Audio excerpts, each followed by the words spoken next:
Welcome in. It's time for another edition of Soccer Over There. It still kills me, John, that Borat ripped off our music. I know, really? I mean, the Soccer Over There theme is a Borat musical piece.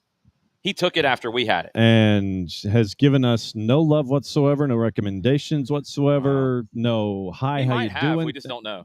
And yeah, I probably would have to actually watch either the movies or the routines to actually. But until people start, going back with us on social media to sit there and go, hey, I saw that on Borat. Listen, I know from that's we had it first. That's what I'm saying. We had it first. Mm-hmm. Borat ripped off Soccer Over There. I'm sure he's a big fan. All right, we got lots of stuff to get into. Champions League is going to be a big part of the conversation today, obviously, with Matchweek 2 starting tomorrow. Lots of interesting games. We'll get into all the permutations and such. But FIFA has finally ruled on something that it makes no sense why it took this long for it to get sorted out. We'll also get you caught up on FIFA's U20 World Cup. The U.S. is blasting New Caledonia to pieces. It's not really a shock, but it's really bad. I didn't even get in and sit down before it was 3-0. Yeah. So, it is what it is. But the World Cup qualifying situation in Africa, this was kind of cut and dried. I don't know why this was difficult with South Africa playing an ineligible player. I mean, he was ineligible. Yeah. There's just no way around it.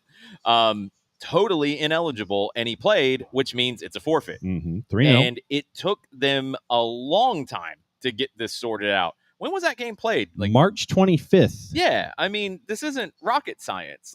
He was ineligible. He had accumulated too many yellow cards in 2 previous qualifying games, should have been suspended, played. It's kind of embarrassing for South Africa because their top soccer official is a FIFA vice president. So, and the elected leader of the Confederation of African Football. Whoop.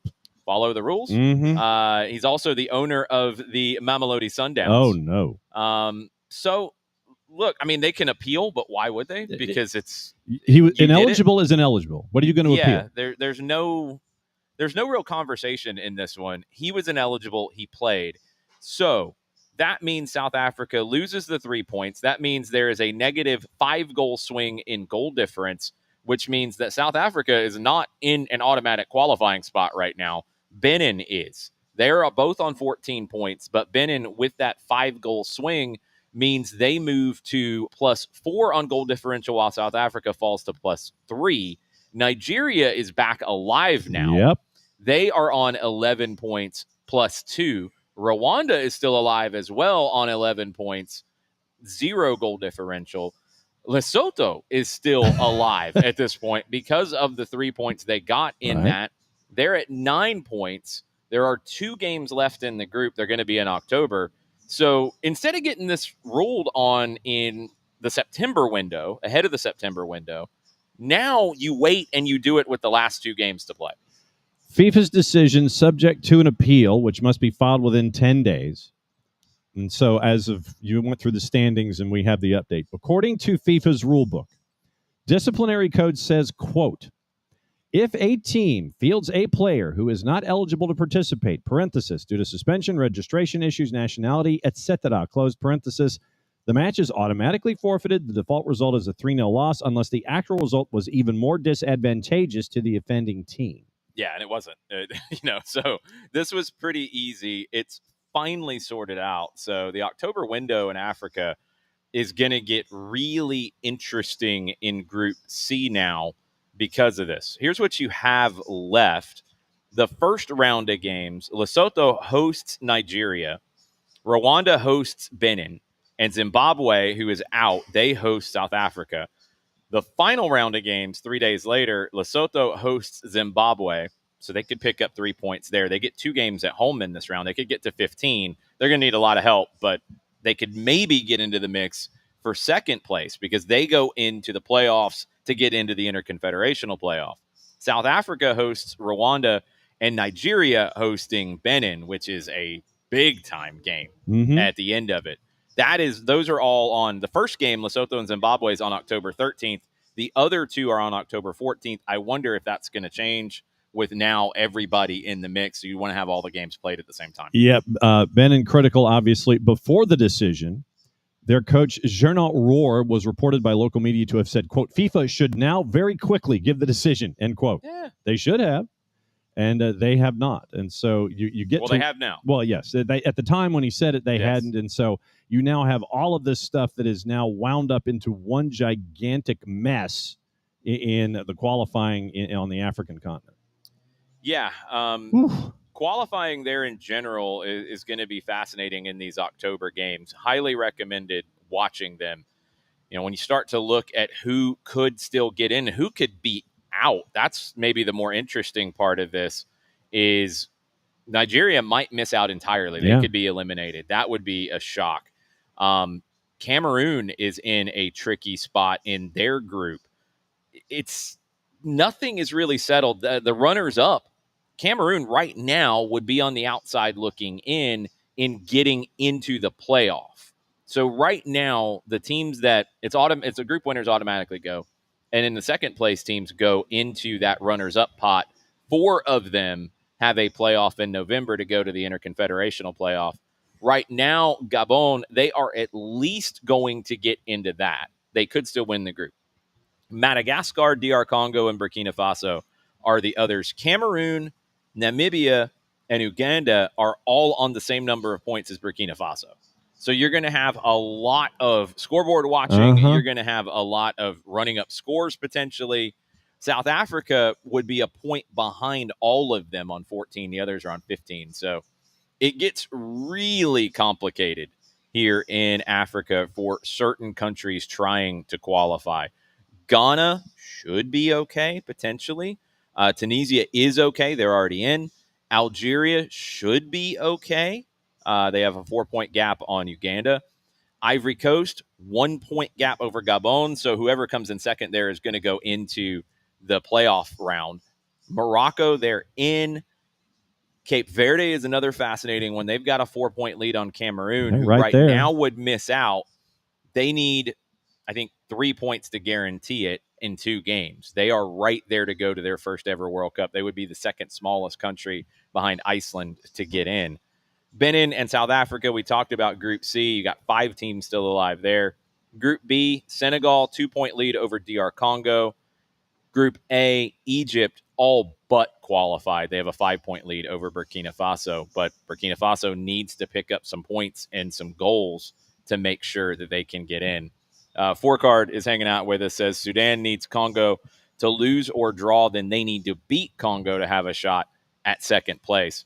Yeah, they're on 12 points. They're 4 points behind DR Congo. So, yeah, you've got to have them drop points in the first one. Then you got to beat them in the second one. There is still a chance. You could see some big surprises. I think the one that most people are looking at is Cape Verde, just because of the size of the country. Getting into this tournament would be incredible for them. And I think maybe we forget how many people in this country have Cape Verde heritage. We found out as we were talking to Aiden Torres in our 1v1 that we did with him, the Atlanta United midfielder. His family has Cape Verde heritage. And if that does come to pass, obviously, you know that we'll be chasing after all of the minnows and all of the really cool stories. And that's what I'm most excited about when it comes to the World Cup in 26 is all of the first timers that are going to be a part of this. All of the small you have underdogs, and then you have the small countries that are associated with that kind of a thing. Mm-hmm. I'm interested in all of those new faces that get to experience that for the first time here in 26. I'll tell you what I'm excited about. Nick Alifi making an appearance in soccer over there for the first time. We can't see him, but he's around somewhere. He doesn't exist. Well, currently I'm outside of Valdosta. Now he might be highways. There he is. Yeah, are we here? Yeah, are we available? We got you now. Yes. Okay. All right. I am currently outside of Valdosta, and I felt John talking about the World Cup through the Force, and felt the need to say, I don't care about the minnows. I know. The minnows don't bother me. I'm concerned about Italy getting back in, and that's all I care about. So I'm glad someone is telling the stories of the smaller teams that are trying to get in and all the great, feel-good, heartwarming. I'm here for cynicism and nonsense, and Italy's for that. So. Well, you wouldn't have it any other way. Is that some of us go in one direction, and you believe in cynicism and nonsense. That's not a surprise. Oh, there we go. See? Nick, I have a question. Is Italy going to get in? No. Not No, at all. they're not. Not even. No.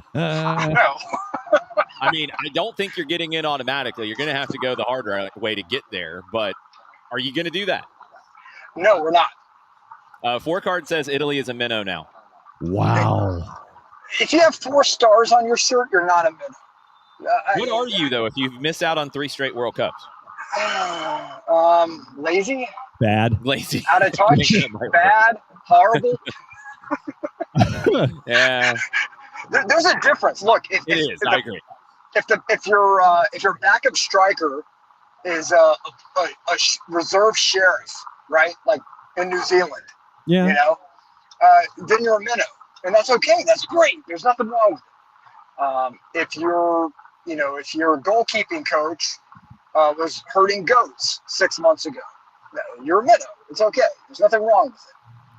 But if you have won 4 World Cups and suddenly you're out and you're no good, then you're just no good. Yeah, absolutely, you're no good. Yeah. I mean, go ahead. A lazy giant's still a giant, right? I mean, wow. I think Valdosta Internet is trying to claim you, Nick. Yeah, probably so. Probably so. I mean, the Italians could be on the other line. You never know. I've been waiting for soccer over there to come back for a long time. We've been talking about this for a long time. And just to be screwed up by the South Georgia, carrier pigeon cellular network. The Hey Hi Relitas in the winter tuxedos made the local hard swell with pride. Absolutely. Nick, did you send in your picks of the week yet? I'm guessing that's no. I have not. Look, I don't think you. No, I have not. Look, I've been on the road. I was in Hollywood, Florida, 5 days ago. I don't know. And then I was in Dallas. Now I'm leaving Orlando, which I won't use my other color for. You mean Texas and not Paulding counties?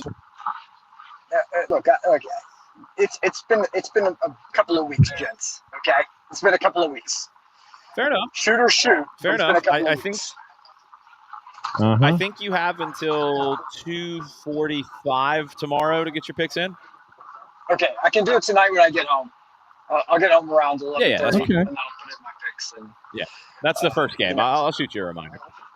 And then I'll peel the sun pass off of my car, and then restore it to its original state. I mean, you should just have the Peach Pass, because doesn't that get you the Sun Pass? Doesn't the Peach Pass get you the Sun Pass automatically? So, yeah. I thought it did. Yeah. It does. Any Easy Pass. Okay. The Easy Pass network, you can get it and do that. So that'll be my next thing right there. But from a soccer standpoint, yes, I really want to know how many teams are we up to now in the World Cup? Like 64? We had 64, 69. That's a thought. Right now we're just 48. We are 48 for next summer, and the South Americans want a special limited edition 64-team tournament for 2030 as a celebration of the 100th anniversary of the first tournament, which had 13 teams. That would be the way to do it. It should be. That would be wonderful, just to do it once. But I feel like FIFA's been watching this, and they're looking at Italy, and they're like, guys, okay, look. We know you went out to North Macedonia. Okay, you seem to have a huge hiccup with North Macedonia. We're going to help you out. We're going to expand the tournament a little bit. You really got to just not try to get in. But then the Vikings. Here we are. Then the Vikings. There's like a Monty Python skit where they scream out "Stupid Vikings!" Then that's what happens. Yeah. This isn't Italy's first trouble with Vikings. Okay, the Vikings. In Siracusa, there's a Tusian spring right next to the Bay of Syracuse, where it has been told that the Vikings stopped during their Mediterranean adventures to get fresh water. So this is not the first time the Italians have had problems with Vikings. Wow. Believe it or not. So Fair enough. Hey, we can jump over while you are with us to some business over there that we have on the board. Let's do Serie A, this. they are again exploring options for their international media rights. They might sell a stake to external investors and a long-term strategic partnership with a sports media agency. You got 3 sources talking to Reuters about this. You know, they went through this in 21, if I remember right, and they didn't get it done. They ultimately decided no. JP Morgan is involved in reviewing a range of options for the international media rights. Right now, Serie A earns around 250 million euro, so just under $300 million annually from their international media rights. That's a fraction compared to what like the Premier League gets, for example. Right. It's kind of I guess you're looking at a little bit of what MLS did in terms of trying to bundle everything together in one package, as Jarrett Smith joins the chat. You're getting into the situation where instead of trying to sell to every country individually, you're trying to bundle it all together potentially. That's one of the options. They're talking about data-driven sports media agencies as well. JP Morgan's supposed to present results of its analysis to the clubs at the end of the calendar year. Nobody else wants to talk about it yet. Bloomberg had it back in June. They were looking at this. It was 2021. They talked about selling 10% of their domestic media business to a consortium led by CVC. 1.7 billion euro didn't get enough support from the clubs. It didn't happen. What in your mind does Serie A need to do to continue what I honestly think is a good trajectory right now? I think they're coming back in a good way. I think the league's really compelling. I think they're getting more attention than they've gotten in the last maybe decade. But what can they do to do even more in your mind? The problems in Serie A start and end at the disparity between the big clubs and everyone else. So I'm talking about Milan, Inter, Juve. You can throw Roma. You can throw Roma in there. 4. It helps that you have Fiorentina with a billionaire owner. You know, even though he doesn't really showcase that he's a billionaire as much, and he's pouring money into the thing. But you have disparity at the moment, and there's a lot of old thinking that, you know, they want to keep the Americans out of it. They want to keep the conglomerates out of it. And when those Italians owners changed over to conglomerates, now Serie A's in this weird space where they're trying to modernize rapidly, much like an American business, but at the same time they're being held back by their own bureaucracy. And until they sort this and they figure out how to make clubs like Lecce win, until they figure out how to make clubs, you know, like Udinese win, this is not going to go away. There's going to be a lot of talk that's not going to go anywhere. You know, here's going to come back to that just a little bit, because what you're describing, change the names, is similar to the Premier League in a lot of ways, in that you have haves and have-nots. You have, I mean, we went through as a big 4, then it turned into a big 6. Maybe it was an 8 at a time, but Manchester United keeps falling on its face repeatedly. But they're still, in terms of revenue, a giant. You definitely have haves and have-nots. Maybe you have more haves in England, and the have-nots are the haves when you compare to the Italians in general. Maybe in the Roma back end of the haves. Yeah.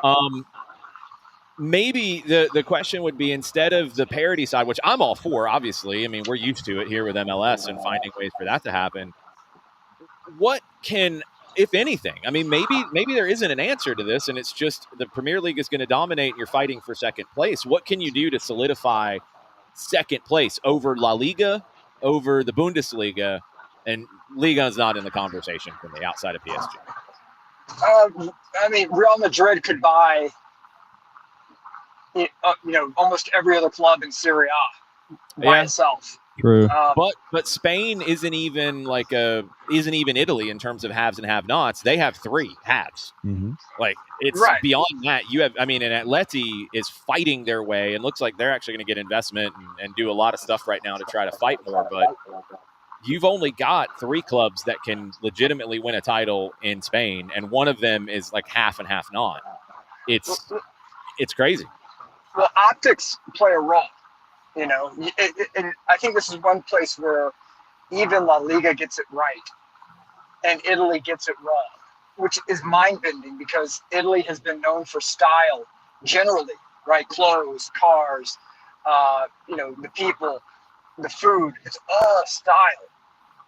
And the one place that has not translated in recent days is Serie A.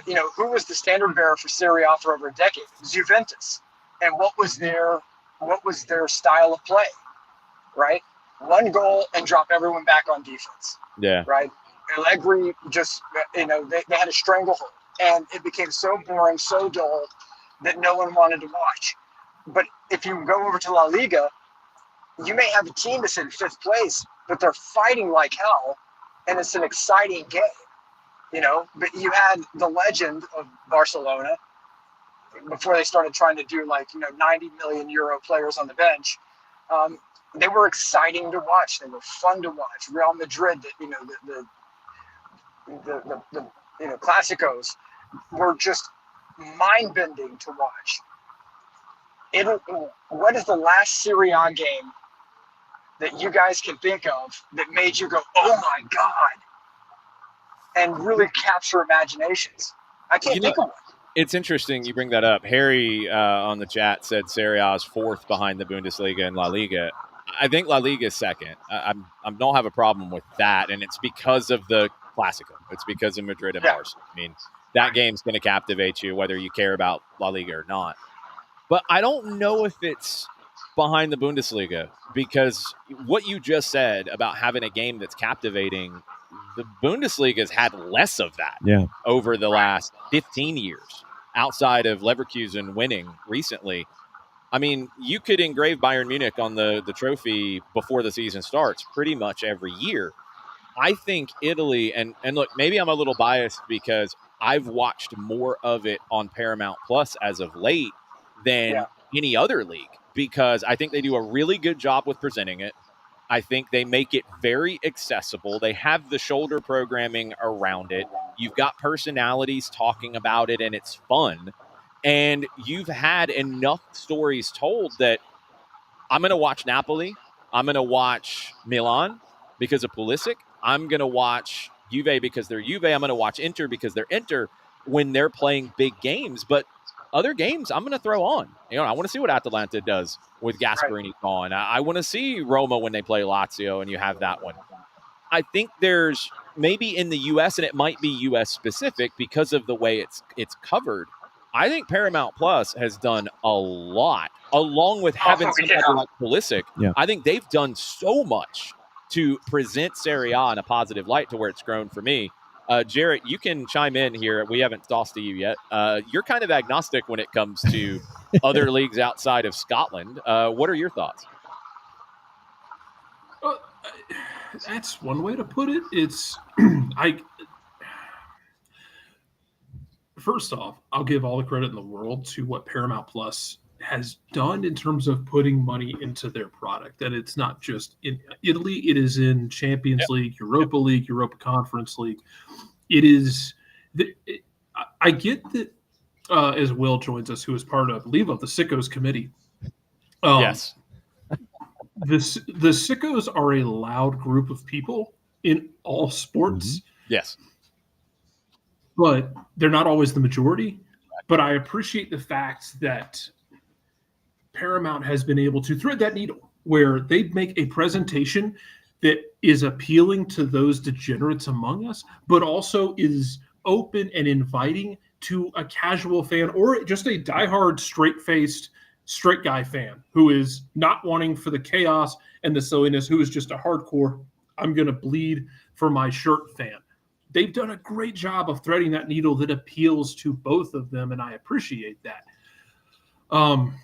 As far as like outside of like with these leagues, like I don't have that affinity. I never had that affinity for an English team. And it's not an outright hatred of these leagues, because it's like the older I've gotten, the more I have cared less about Celtic and more I have cared more about the rest of Scotland, which is why Hearts leading the league right now is just tickling me in so many different ways. And like Livingston losing to Rangers in the 95th minute and then tweeting out something along the lines of like, Rangers pulled themselves out of a relegation spot with a late goal.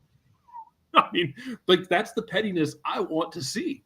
And not just from Scotland. I want to see it from everywhere. But I never developed like that. Yeah, that affinity for an English team. I guess for Italian, it is Milan adjacent because of Nick, and we are brothers through Paulding County survival.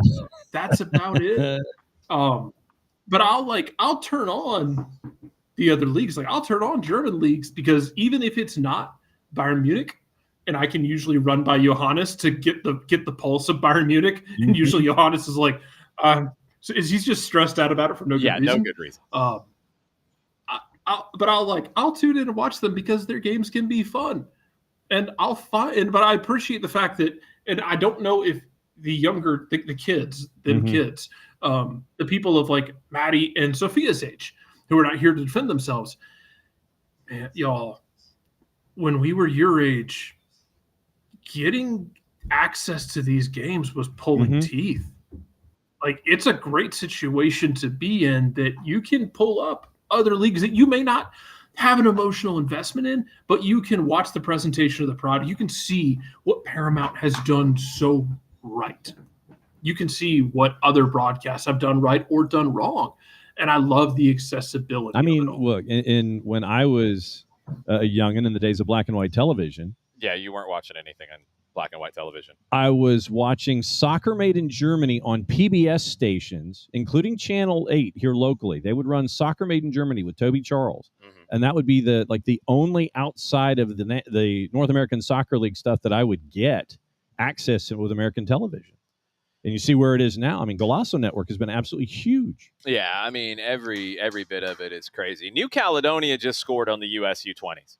New Caledonia put a ball in the back of the net against the US U20s. Good on you, NCL. It is 8-1. But still, they did get a goal past the U.S. Props to New Caledonia, as Nick got booted by the Valdosta I'm guessing overlords. He's in Araby or Cecil. Nick, where are you now? I don't know where I am now. I'm on the highway. There's oh, no. It's all over the place. Watch this. You know, it's crazy. Nick, you missed New Caledonia scoring a goal. Well, you know, great. Good for them. That's awesome. They've conceded 8, but, they got 1. Hey, I'm a firm believer that some people just need wake-up calls, and some people got to get punched in the mouth. Now they're ready to go? Yeah, I think no matter who you are, you deserve to get punched in the mouth at least once in your life. And it might not be the worst thing that happens to you, if you learn from it. Oh, now they've killed the U.S. goalkeeper. So now we don't like New Caledonia. No. Okay. They just went flying into the goalkeeper. They got a little too jacked up after scoring a goal. Things are out of hand. It's 8-1. They've scored 1 and they're ready for blood. Yes, they're trying to murder goalkeepers now. All right, we got a bunch of Champions League stuff I want to get into too, but there's a couple questions from the chat, Nick, that your input is needed quickly. First off, thoughts on Christian Pulisic and his stardom and what he's brought to Milan, maybe off the field as much as on, now that it's been a couple of years. I'm about to piss a lot of people off. I remember a time when Milan would have not even sniffed a player like Christian Pulisic. It would have been, we had Ballon d'Or winners on our team. We had, it was the elite of the elite. Well, Napoli wouldn't have went to go get Scott McTominay from Manchester. Look how that one worked out. That's been a beautiful signing. The glow up is fantastic. Christian Pulisic is somebody who has kept Milan relevant. For that, I am grateful. I can still not be happy about the state of Milan overall. And that's where I am right now. That's pretty good right now. But it's the league is just different now. The league is not like where's the pizzazz with this league? Where's the sizzle with this league? No, okay. It's getting there, but yeah, it's not there yet. It's because I remember where it was. I'm a 45-year-old man. Sure. I remember where it was, and when we had the Zidane and the Ronaldo phenomenos, when you had Ronaldo phenomena running toward your back line at 110 miles an hour, that league was something. When you had Zinedine Zidane breaking out these wizard passes and the ball magnetically attached to his foot, there was magic. You had owners like fist fighting. It was magic. And now it just feels like it's very bland and blasé. And they're not fist fighting anymore. No, they're not, because it's corporations now. But Pulisic is doing well. He's performing well. I don't like the fanboys that he brings along. I'll say this till the day I die. I hate saying that, when people go, well, what team are you a supporter of? I go, oh, Milan. They go, oh, AC Milan? Yes, AC Milan. Oh, yeah, Pulisic. I'm like, yeah. So, to any new Milan fans, great, welcome. I do hope you stick around once Pulisic leaves or wherever. Yeah, that's the trick. Is like everybody's got a different gateway and entry point, and that's fine. But yeah. if you come in because of a player, and look, the game's changing in terms of how people find clubs now and how they become passionate about clubs. It's not always historic. It's not always your hometown. Right. A lot of times it's a player. And I think the cool thing is when you find a club because of a player and then you stick. That's when it's cool. And that works. Right. Yeah. Mm-hmm. And here's why I can be mad about Pulisic. And for anybody out there who's like, this is not the answer I thought I was going to get out of Nick. We signed Pulisic because we were being cheap, right? He's overperformed his signing. Yeah. That's great. But I can still be mad at the fact that we had to sign him because we're being cheap. You're not going and getting the guys that are going to Newcastle, for example. You're getting the guys who are leaving Real Madrid at 40 or the guys who are not getting a fair shot at Chelsea. And both are still valid. I mean, the big story of Serie A right now is Kevin De Bruyne getting into a fight with Antonio Conte, and Conte saying you better not mess with me, which is going to be hilarious. That's a true story. You don't want to fight that man. You do not want to mess with him. Or the dead muskrat staple gun to the top of his head. You don't want to mess with either one of those things. That thing's feisty. Uh-huh. That thing's feisty. But no, it's Serie A is really interesting to me, and I want to see what they do to whatever your gateway is. If it's KDB going to Napoli, if it's Modric going to Milan, if it's Pulisic at Milan, if it's somebody else at a different club, I want to see where they go from here because I think they've got the potential to jump the Bundesliga, whether they're already ahead of them or not. It's a more compelling league to me. And I want to see if they can get into that mix, and it's going to take time because you're going to have to recruit top talent. But can they get into the mix of a La Liga? I think they can, but they have everything necessary to be compelling. The backdrop of Milan, right? It's Italy's New York, right? You have a city like Torino, which is more industrial. But it's probably more of like maybe like a Pittsburgh, But you've got the Alps in the background. You've got the culture. You have everything. And this is where I will rage at Serie A, the U.S. side of Serie A. You find the budget to put camera people over there following some of these players and putting it on a regular TV show that you run on whether it's Pluto or Roku Network, somewhere for free, one of these OTT networks, and you build it up, and you follow these guys, and you build this brand. I mean, Venezia built from nothing. Mm-hmm. There was a time if you went to Venice, you could not find a Venezia jersey. I went to a soccer shop near the Rialto Bridge, and the shopkeeper had to go and lift up this trapdoor staircase to find an old Venezia jersey for me to buy. He's like, I don't even have a sticker price for this thing. You know, like, how much you want to give me for it? And I still have the damn thing. But you have all the tools. You have the style. You have the history. You have these great clubs. You know, it's all there for you. You've got to put the investment in to skyline that league. You have Americans there now, right? You have the interest. Do it. It's there. Americans will follow Americans, so do it. Mm-hmm. Now's the time, and I think if they can do this thing with media rights and getting more money invested in the league, now is when they could start to nab some of those guys that Barcelona is going to have to sell to balance the books. That Atleti's going to start trying to buy now that they've got investment. It gets interesting. One more for you, quick, Nick. The Berlusconi documentary. Have you had a chance to see it? I haven't yet, and I want to. No, I really want to see it though. Berlusconi, for those who are uninitiated, is essentially, and this is a firebrand statement, and I know what I'm getting myself into when I say it. But he was like the Italian version of Donald Trump, but better with business, right? Fair. But when he was president, he got in so much trouble. I mean, unbelievable amounts of trouble. They banned him from life from like seeking political office. I'll let other people make comments where they will. But the one thing that was undeniable about this man is that he was an absolute juggernaut.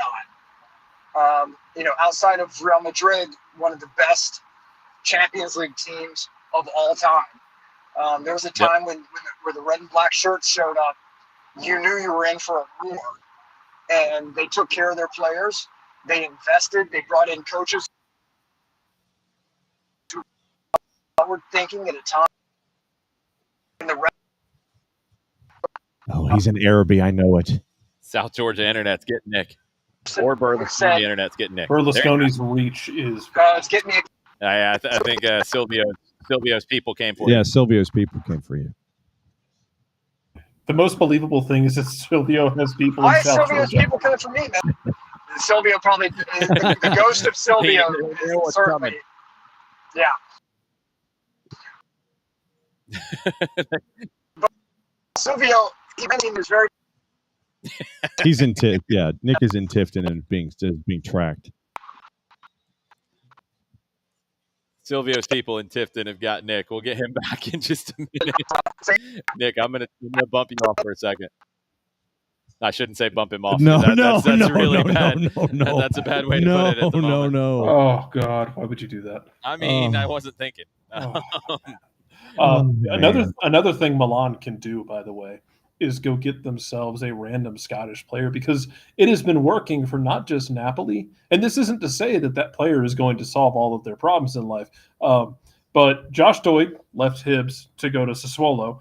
Of course, Scott McTominay going to Napoli. Billy Gilmore's at Napoli too, Billy Gilmore back in 2021, I think it was, in the Euros, basically put England in hell in that match, playing as a 6. Lennon Miller's at Udinese. Lewis Ferguson's at Bologna.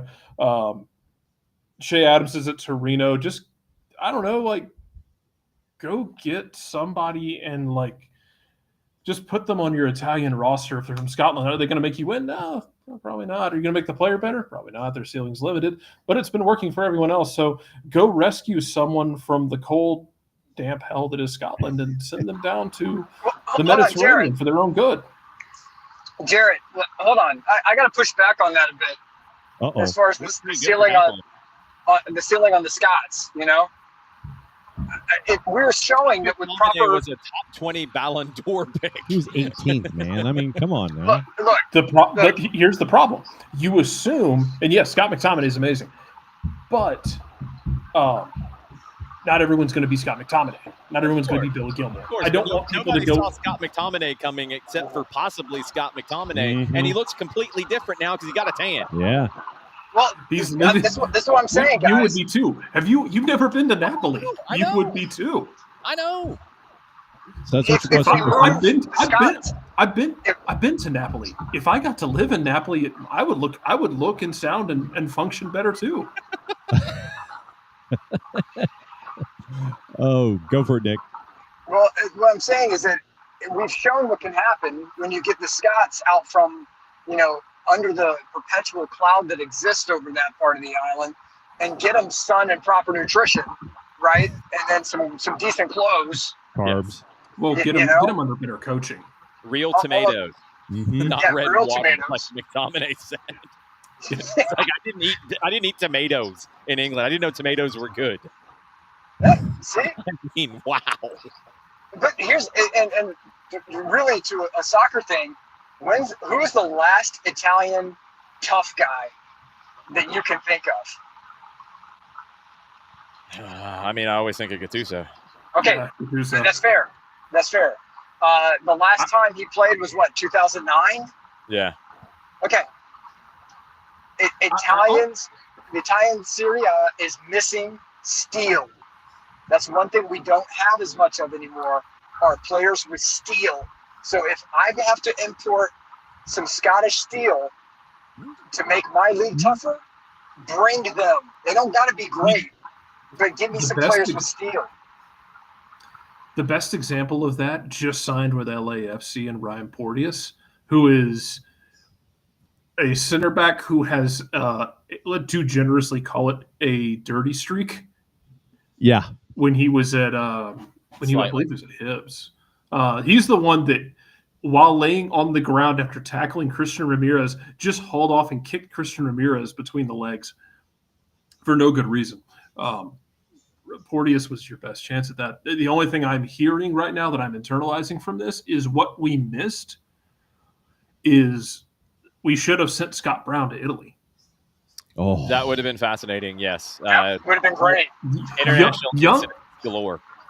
young Scott Brown had like 99 stamina on FIFA, and young Scott Brown had like 90 plus speed and like 102 tackle and 102 shithousery. Yes, there was that, yes. Before his legs gave out on him, Scott Brown in Italy would have been a masterpiece. If They people... Go ahead. They would have tried to kill him in every city he went, except for the city he played for. They probably would have built a statue for him temporarily until he left. Oh, they probably would have kept that thing up. He'd go to another club. He'd go to another club. They'd melt the statue down into debris and throw it at him. I don't know. I could see him staying in somewhere for a long time like he did, because he is one of those guys that you love when you have him. Yep. When he's against you hate him. Yeah, he's your a-hole. Yes. If you missed the McTominay interview, it was at The Athletic where he was talking about the food. He said, "Oh my goodness, the tomatoes, bellissimo. I never ate them at home. They are just red water. Here, they actually taste like tomatoes. Now I eat them as a snack. I eat all the vegetables, all of the fruits. It is also fresh. It's incredible." Man, says a lot about Manchester. Yeah, the Italians have some, like, one thing that fresh food, right? Where Berlusconi in the cells again. Now I'm starting to think it's like the vegetable lobby this afternoon. Yeah, really? Well, he is in South Georgia, so that could be part of it. Is he driving through Vidalia? Are they mad? He's coming up from Valdosta. We figure he's in like Cecil or Araby or Tifton at the moment. Yes, the land of sent payback, baby. Got to cross the railroad tracks to get on campus.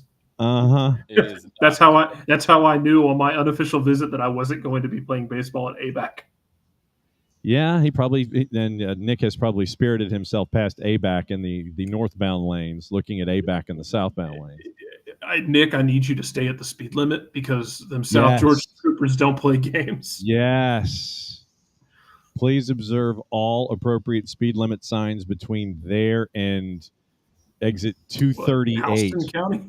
Well, no, past Houston County, past Houston, past Peach, because they're going to camp out on 675 at Bolingbrook. They're going to be right there in Forsyth.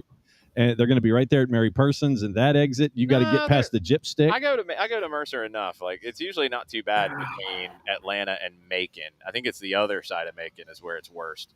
Yeah, where the cops hang out at the rest stop, just around the Gyp Stick, just north of Forsyth. That's kind of where they camp out at that big bend. Yeah, and they catch you both ways. They can. I've been okay on avoiding that. Looks like Nick has been lost to the South Georgia whatever. So yes. Let's get into some Champions League because match week 2 starts tomorrow. You got some crazy stuff in this round of games. In the 71 seasons of the European Cup and Champions League, Real Madrid's never been to Kazakhstan. Nope. They're going to be now. They're going to play Kairat Almaty tomorrow. That's number 1 in the UEFA club rankings versus number 151. Bayern Munich's got to go to Cyprus. They're playing number 91 Paphos. Tottenham, they've already been north of the Arctic Circle once to face Bodo Glimt in the Europa League semifinals. Now they got to go back to play them in the Champions League. Kind of lucky they're getting them before it gets crazy cold. Yes. God, they didn't get them in the November or January windows. Ooh. Well, because then, especially then, it's dark. It'll screw with your body clock a bit. Yeah. Because even if you're from like you're Tottenham, it's England. I mean, you're higher up on the globe than a lot of people. It'll screw with your body clock where you're like, there's only like 6 hours of daylight. What the hell? Mm-hmm. So yeah, they're getting a good time. I still wouldn't want to play Bodo Glimt personally. No. Simply because like Knutson is consistently put together fun teams that have been talented and have been attack minded. And if you go in there kind of lollygagging, they'll punch you in the mouth. But also, I feel like in theory, a Premier League team should be able to just power through that. In theory. Yeah, but in theory. Then again. Mid-50s at kickoff, thanks to Jordan checking the weather. Yeah, yes. That's easy. The big game in this window is Barcelona hosting PSG. That's going to be at the Olympic Stadium because Barcelona still can't get construction done on the Spotify Camp Nou. Yeah. They can't get safety certifications. They can't get building certificates. They can't get codes done. They can't get any of this stuff well, done. The thing it's like their front office meeting Barca's is like, yeah, no, everything's cool. Everything's great. Yeah, we're ready to go. And the city's like, not so fast, my friend. Barcelona has said they're going to reopen the Camp Nou like 57 times since it was supposed to be open again, which was a year after they started construction in, I think, late 23. Now at least they're back in the Olympic Stadium because Post Malone had them booted from that because the field needed to be done because of his concert. So they couldn't get there. They had to play games at their 6,000 seater multiple times. Yeah, because they couldn't get anywhere else to play. I mean, it's just a mess, but they're hosting PSG. Lamine Yamal should be ready to start here. Ousmane Dembele is not going to be back. A lot of other people for PSG are potentially out here. Kavica Kvaratskhelia had to leave the match over the weekend. Desiree Doué is supposed to still be out. I mean, you got a ton of guys out for PSG. But PSG has had the better of Barcelona a lot since La Remontada, which a lot of people are going to remember in 2017, where 6-1 win in March of 2017 to overturn a 4-0 loss. Since then, they've played twice in Barcelona since, and PSG has won both of them 4-1. If you haven't seen the Luis Enrique documentary, it's very good scenes about them going back to Barcelona and all the emotions for him specifically. Now he gets to relive that again, and Barca's kind of flying at the moment. They get Lamine Yamal back. It's going to be a handful for PSG with all the absences that they have. Barca right now in the juice box is a -115, draws a +313, and PSG on the road is a +259. Nick, do you think Barcelona or Valencia get their stadium finished first, Nick? I'm going to go with Valencia for 400, Alex. There's no telling. Barcelona's going to get it done first. They're going to jack up the price of Spotify Premium by another $1, maybe $1.50, and then they're just going to shove that money into the middle of the table. Whatever it takes to get done. All they need to do is for the next Classico, put Taylor Swift on the front of the shirt, because they put a different artist on the front of the shirt for the Classicos. Yeah. Put Taylor Swift on it, and don't make it a limited edition thing. Just sell it. Yep. There will be so many. I mean, if the Swifties are buying Kansas City Chiefs jerseys with no Taylor Swift on it, if you put Taylor Swift in some kind of logo, and it'll probably be something like weird and esoteric and whatever, with her new you put album that cover on the front of it, and you put her name on it, they will be able to pay all their debts. All of them. Absolutely. They'll be able to build a second stadium. Hey, guys. Yes, sir, Nick? What? Yes, Nick. My daughter would own that shirt immediately. That's what I'm saying. Absolutely. She would own that shirt immediately. At the home, the away, and the third kid. My nieces would buy all of them and like multiple copies. I'm so proud that I have an 8-year-old who has not listened to Taylor Swift. Oh, look at Jarrett being a hater. No shock there. Look at this guy. 100%. 100%. Well, we've seen what Jordan, it's not. We've seen what interests Jarrett. It's rum and ginger ale, actually. Oh, wow. Yeah. No. But you're still being a hater. Oh, absolutely. 100%. 110%. Very disappointing, Jared. I don't have any outright. You don't have a dog in the fight. I don't have any aggressive animosity towards her. I just don't care. It sounded like you did a little bit. Well, I also understand, please, that I worked in country radio in 2007 and 2008 when she was just coming into the country scene with like Our Song and Teardrops on My Guitar and all that stuff. And I heard that song. I heard both of those songs way too much. Every hour on the hour. Yeah, man. That's fair. Also, I got like the country version of Taylor when she was trying to break in. Yep. She's played the game really, really well. Barcelona needs to play the game. 100%. And also, as Ricky Ricardo says, she reportedly, allegedly, I think it's allegedly, turned down the Super Bowl, so we get Bad Bunny for the Super Bowl, which is a good thing. That darkest time in country, there's a lot of dark times in country music. Yeah, every few years. Every few years, every cycle that comes through. Speaking of dark times, Jose Mourinho, he's back. Look at that. That's why he gets paid the big bucks. True. He's going back to London. He's going to Stamford Bridge. You, not Jose. Yeah, you, not Jose. Probably both, actually. Except I'm not getting the big bucks. Jose is back to Benfica now. I don't know how much big bucks Benfica has, but they've got some bucks. Yes. He's going back to London, and you know that this was part of the equation when Benfica is like, oh, it's 1:30 in the morning, and our team lost to somebody that they shouldn't have. What should we do? Oh, let's fire the coach, and our president is trying to get reelected. Oh, let's go get Jose, and then his fourth game is going to be at Chelsea. That what did he come into it at all? I need every sports station to carry that press conference after the game if he wins. Yeah, he might do things that you can't show on television. Yeah, he very well Correct. could. Correct. And then Micah Richards will laugh. He has played the mind games already with the pregame press conferences. He said, and I'll back two quotes together. They were separated a little bit, but he's very strategic. He said from the outside, it looked like Chelsea had lost the identity as a club, but what happened last season, it seems they're back on track. They gave trust to Enzo. He brought his ideas. Then he talked about Conference League. He said the Conference League is an easy competition to win for a big club. I did it with Roma. The Club World Cup badge means a lot. Congratulations to them. I think it gives them a place of trust, of confidence. Oh, he's playing the game. Roma's just catching stray bullets out here like an extra on the opening scene of Saving Private Ryan. Jesus Christ.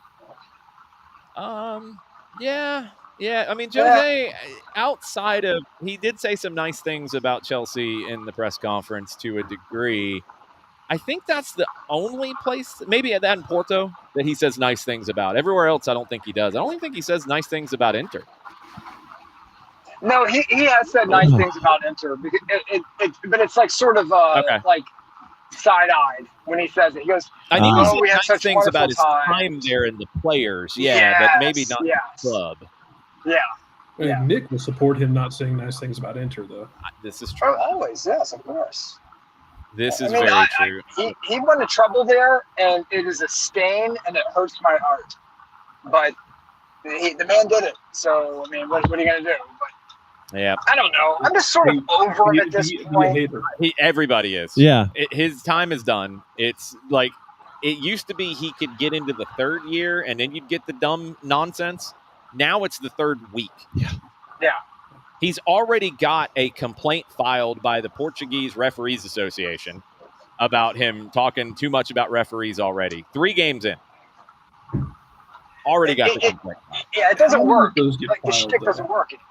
Nah, it's done. His time is done. The game's passed him by.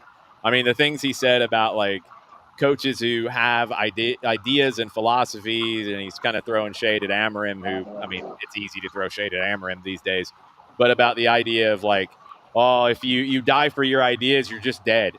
Like, okay, Jose, you haven't had a new idea since 2007. So, just saying. The game we've been over this, Will. I felt like Jose is about like Old Dominion watching them last night against Georgia State, where every ball was launched as far as it possibly could be. And then on the call, they had a big change in tactics in the second half. Big change. Yeah. They went from left to right every single time, and their right center back launched it diagonally at Georgia State's right back. Every time, to the point that I'm like, okay, pass to the right.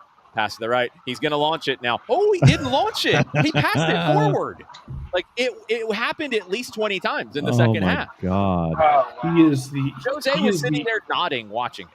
Approved. If you want to see... If you look at Jose Mourinho, what you're looking at, it's like looking into the future of Caleb Porter, if Caleb Porter lasts long enough.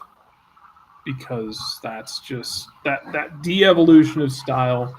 The bickering, the yelling at officials, the little like firing from the hip at people, whether they deserve it or not. Man, it's just like it's. I would say it's Portuguese Caleb, but Caleb doesn't deserve that. Caleb is American Jose. Portugal doesn't deserve that Caleb Porter analogy. I still feel bad for New England because like they thought they were going to get the Caleb Porter experience, which for the last 2 stops was, I'm going to win you a title, and then the wheels are going to fall off and catch fire. Just the inverse happened recently. And just the wheels fell off and caught fire without the title. Well, Jose, if he's going to do anything, he should have gone to a national team, because you have the yin and yang of practical football, right? So you have King Carlo Ancelotti, who is like the good side of practical football, the power of friendship. And then you have the yang, the dark side of practical football, and Jose Mourinho, who is just like this raw cynicism at this point. But he should have gone to a national team where he didn't have to have as much day-to-day operational challenges put in front of him. And instead just said, okay, I select my team. I have a very simplistic idea of how we want to play, and we do it. And that's it. I don't have to have you learn some crazy philosophy. I don't have to have you learn some sort of absurd tactical nuance. You just come here and play the way I want you to play, and then you go home. And he would have been perfect for that. And I thought that's what he was going to do, and I think the Benfica thing kind of popped up out of nowhere, and it all fell into place for him, and that's where he started. So I get wanting to go back there. He'll take over Portugal probably after this World Cup, I would assume. And that'll probably be his last gig. I think he's getting to that kind of stage. He could have a little bit of a redemption arc if he takes over a national team and we're not having to deal with him on a regular basis where he burns everybody out in 3 meetings. Maybe he does something for them going into 2030. I don't know. But I think Benfica, I don't think he makes it through the season. That's No. my hot take of the night. I don't think he makes it to the end of this season. No, and to your point, I think he is waiting for Cristiano Ronaldo to leave Portugal. So then it will be just him and his ego running the ship. And he doesn't have to battle with Ronaldo. So that's my opinion on things when it comes to him and Portugal. That's where I'm at too. I want to run through a couple more headlines from Champions League and then see what you guys have in terms of Champions League this week. Atleti and Eintracht Frankfurt, maybe that's the hipster game of this round. They both had big wins over the weekend. Atleti put 5 past Real Madrid for the first time since 1950. Mm-hmm. They were down 2-1 in the first half, came back to win 5-2. Eintracht Frankfurt, they led 5-0 at halftime at Mönchengladbach. Then they added a 6th, so they're up 6-0. They almost pulled a Columbus Crew. They were up 6-0 and then ended up holding on to win 6-4. Wow. Chaos. Total chaos. Just win, baby. I guess. Yeah, really. Belgian W's a champion W. Union Saint-Gilloise, they impressed in their first win in Champions League, 3-1 at PSV. Club Brugge has been good in Champions League so far. Union hosts Newcastle in the early kickoff on Wednesday. That's a fascinating one. Christian Burgess, who's in his 6th season at Union, he is from England. He only played in the 3rd and 4th divisions in England before going to Belgium and joining Union Saint-Gilloise. Now he gets to play Newcastle. The one game that he played above the 3rd and 4th division was for Middlesbrough. And Middlesbrough and Newcastle aren't the best of friends. So that's a fun one. Royale is a plus 239. Newcastle is a plus 104, and your draw is a plus 268. Union, not Royale. Royal Union SG is how. Yeah. Well, I just went first name. yeah, they're not Royale. That's not what Royale with Union. No, it's not Royale with cheese, John. This isn't Pulp Fiction. Royale with Union. It's not onion. No. What are you doing? What are you I doing? missed this so much. Man. Oh, What are you by doing? the way, Real Madrid could actually make a tactical change against Kairat Almaty. They could be going to a 3-back. According to COPE journalist Melchor Ruiz, Xabi Alonso may rotate his attack by offering Camavinga, Diaz, Dani Ceballos, and Rodrigo valuable minutes, and it could go to 3 central defenders of Asensio, Dean Houston, and Alvaro Carreras. Valverde at right wing and Fran Garcia expected to start on the left. Whatever it takes not to give up 5. That. Rodri has his knee problem again for Manchester City. That is a problem for them. And bad news on the U.S. men's national team front. Ricardo Pepi was injured over the weekend. He is not going to play in Champions League in the midweek against Leverkusen. Right now it's minor. Hopefully it will stay minor. He needs to get healthy for the U.S. men's national team because he's the one I would like to see be the 9 next summer, but he can't stay healthy. Will, if Real Madrid somehow don't win that game this week, El Chiringuito is going to be... Ooh, boy. It's just like it's when Alabama does something bad, you have to watch Feinbaum. If Real Madrid does something bad, you have to watch El Chiringuito. Whether you like the show or not, you have to watch it. Meltdowns for Barca and Real Madrid. No, it's not so much Barca. It's much more Real Madrid. They'll be camped outside the bus entrance on their way out the door. If I'm not mistaken, there's one Barca guy that's on the panel, and they always go after him. Absolutely. So it's everybody else is Real Madrid. Ricky Ricardo, your squad better get this done. If you don't, there will be lots of things said. Ooh, boy. I get to compare you to Celtic if you don't get this done because Celtic pulled a 0-0 draw out there and then lost on penalties. Ricky. You don't want to be like a Brendan Rodgers team. You're better than Ricky. that. Everyone's better. Yeah. Ricky, he said Brendan Rodgers, Ricky. Oh, Them man. fighting words. Wow. Ricky, do not let him talk about your team this way, Ricky. You better stand on business. I think Real Madrid's going to stand on business because they're Real Madrid. They're going to Kazakhstan. I think they'll be okay. Yeah, they're a quadruple number minus side. They're at a minus 11-11. I will say though, keep that on the small screen. I did not. Yeah. Keep that on the small screen if you're not of a Real Madrid persuasion, just because the atmosphere will be good. Absolutely. Yeah, for sure. The atmosphere was great there in qualifiers, and they have Real Madrid coming in. That place is going to be a circus in a really fun way. Yep. Atalanta favored over Club Brugge at a -116. Atleti is a -204 hosting Eintracht Frankfurt, who's almost a +500. Spurs a +110 at Bodo Glimt, who's a +217. Draws a +281. Chelsea's a -159 hosting Benfica, who's a +413 in the composite. Liverpool at 3 o'clock at Galatasaray is a -164. Inter is a -312 against Slavia Prague, who's almost a +770. And Marseille is a -222 hosting Ajax at a +565. That's tomorrow. Interesting. Yeah, I thought about going with that one just to see if anybody would bite on chaos in the picks of the week. But instead, I went to a league that we have never had a game picked out of before. Oh. Never. That's a good tease. Never been to this league. And speaking of never, don't look at the Tyreek Hill injury. Oh, no. No, don't do it. I'm not doing it. I don't look at injuries. I don't need to look at injuries. No, you don't need to look at the Tyreek Hill injury either.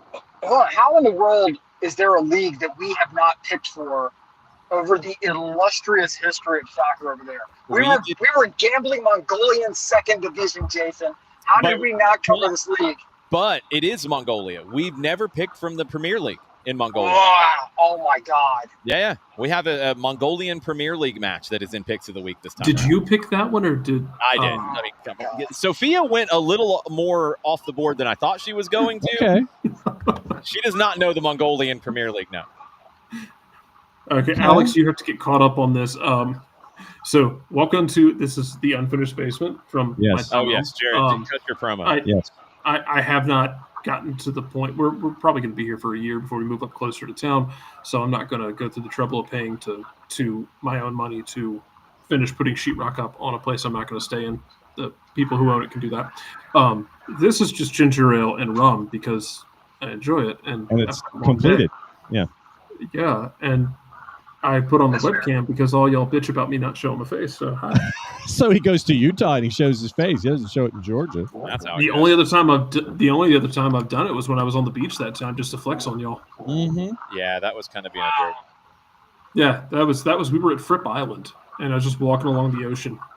I do have to. We didn't get to add this because we don't have Monday games on the board just because of logistics of everything. So we don't put Monday games in. There was a Scottish Cup match today, Jarrett. I don't know what round we're in the Scottish Cup. I'm assuming very early. Yeah. Stirling University won 6-2.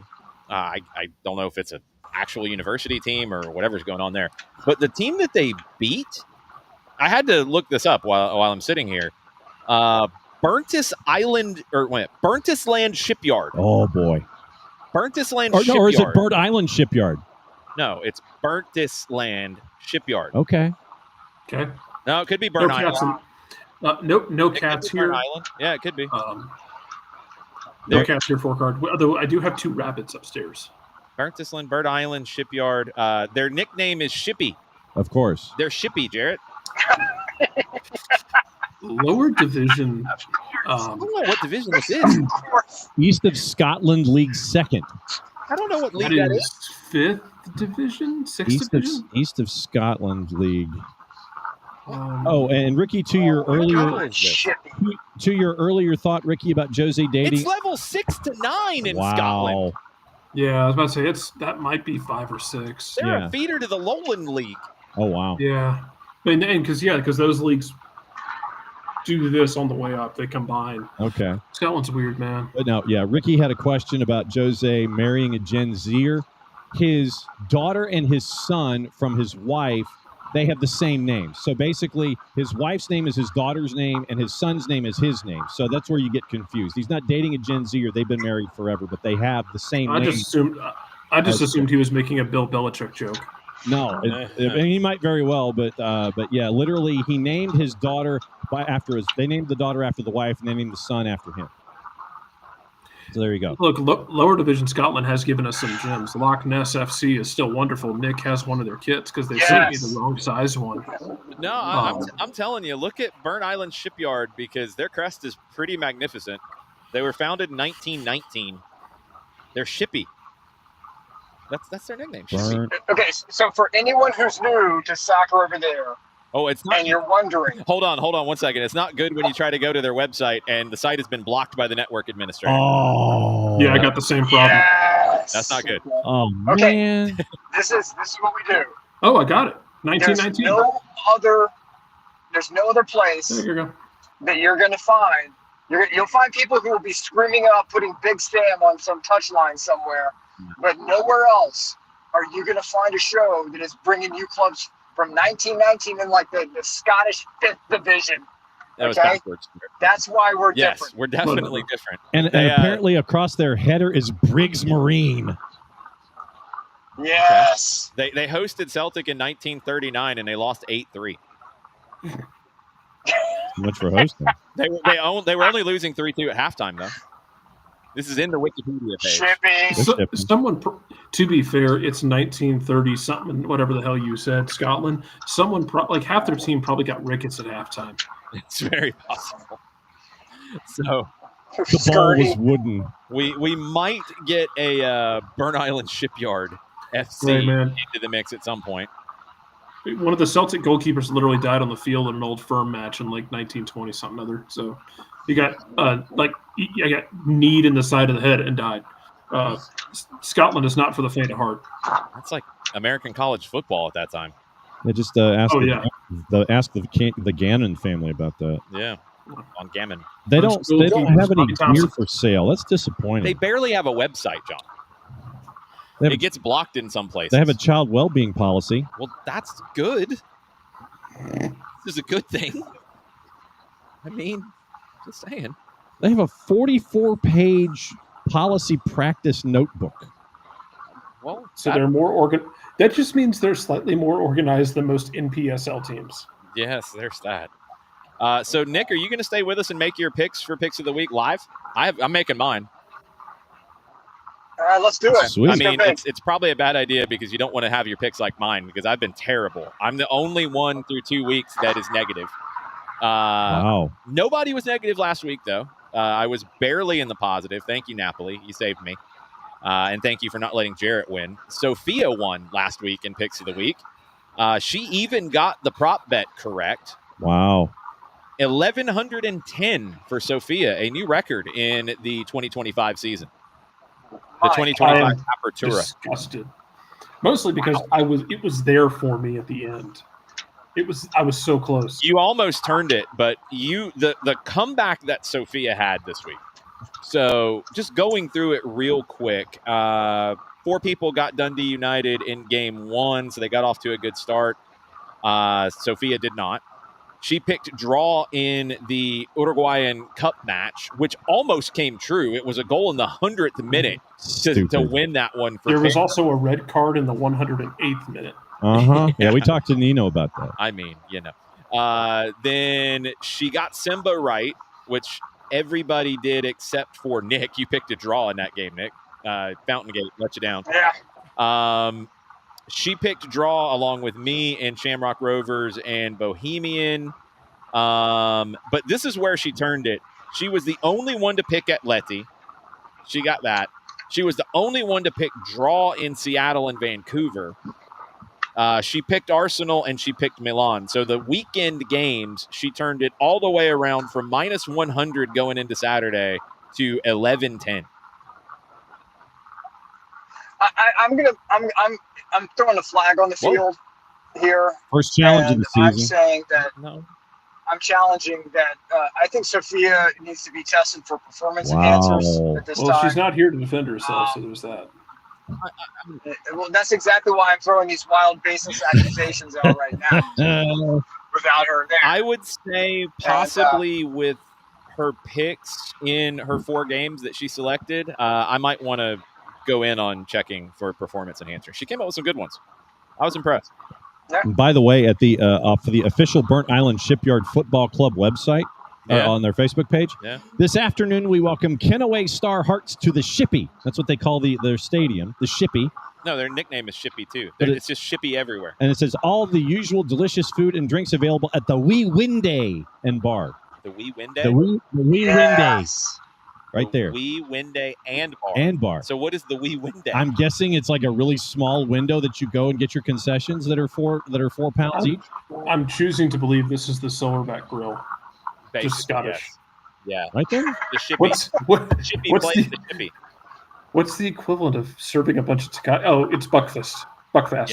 Yeah. It definitely is that. Big props to DNL Hutch for winning the Twitch Pitch Picks of the Week. 7 of 8 correct. Wow. 1545. Wow, banger. That's impressive. That's impressive. So everybody finished positive. Nobody lost you money in our Picks of the Week last week on the Soccer Over There team. That is always impressive. In the overall table in the Apertura for 2025, Jarrett still holds the lead at 1280 overall. Nick is at 1115, second place overall. Drew is next at 910. Then Maddie at 815. Then John at 805. Sophia at 635. And I'm at minus 75. Wow. I suck. You hate to see it. I've lost my talents. I've lost my skills. I'm rusty. Wow. It's very bad. Never thought this day would come. This forced break of SOT has broken his rhythm, and we have to build as much of an advantage as we possibly can. Probably true. Yeah, it's broken. Hopefully it'll come back at some point. Let's see what we have on the board this week. This is like getting a 3-touchdown lead on Georgia, and you just kind of pray. Hang on. You're trying to run the football. Yeah, we'll see. We'll see where this goes. All right, so. I keep throwing. What's that? I said I'm just going to keep throwing. Yeah, pretty much. Devil may care. Pretty much.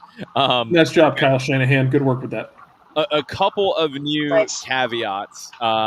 We have a third odds option now. It's always SofaScore is the number 1, FanDuel is the number 2. Oddspedia is definitely the land of the sickos. That is 3. We do have one game that does not have odds anywhere, and it's kind of complicated. I'll explain it when we get to it.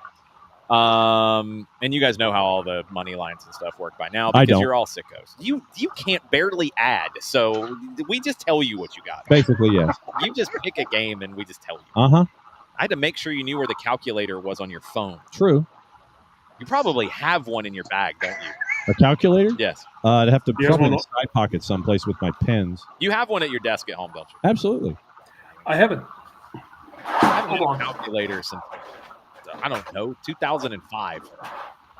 I had one. Yeah, I think it's upstairs. I had like a TI-89 graphing calculator I can ship back to him. Oh, actually, I'll be in town next month, and I'll just bring it to him. There you go. All right, let's get into the picks of the week. Tuesday, your game on the board. I had to pick it. It's Jose Mourinho going back to Stamford Bridge. It's Chelsea hosting Benfica. Chelsea's a minus 167. The draw is plus 290, and Benfica is a plus 425. They've played 4 times from what I can tell, and Chelsea's won every time, including a 4-1 win at the Club World Cup over the summer. However, Chelsea have lost 3 of their last 4 matches. The win was against Lincoln in the 3rd division in the EFL Cup. The Red Imps. Benfica, they're undefeated under Jose. 2 wins and a draw. They won over the weekend 2-1 at home versus Gil Vicente. So, DNL Hutch says instead of wins, we are doing cumulative total juice boxes. Yeah, we're changing things up for the Apertura this time around. We'll see how this is very Argentine. The rules might change going into the class. Yes, they might. The number of clubs in the competition. If I went, we might change the rules. I'm just saying. We might make a random cup competition named after like Kakamega Homeboys Memorial or something. And Jason might change the rules and do like the whole old school Mexico thing where like, my team's getting relegated. Let me buy a separate team. Buy another one. Yes, He'll buy Sophia off. I'll buy somebody's points, yes. Anything is possible when it comes to picks of the week, and nothing makes sense in picks of the week.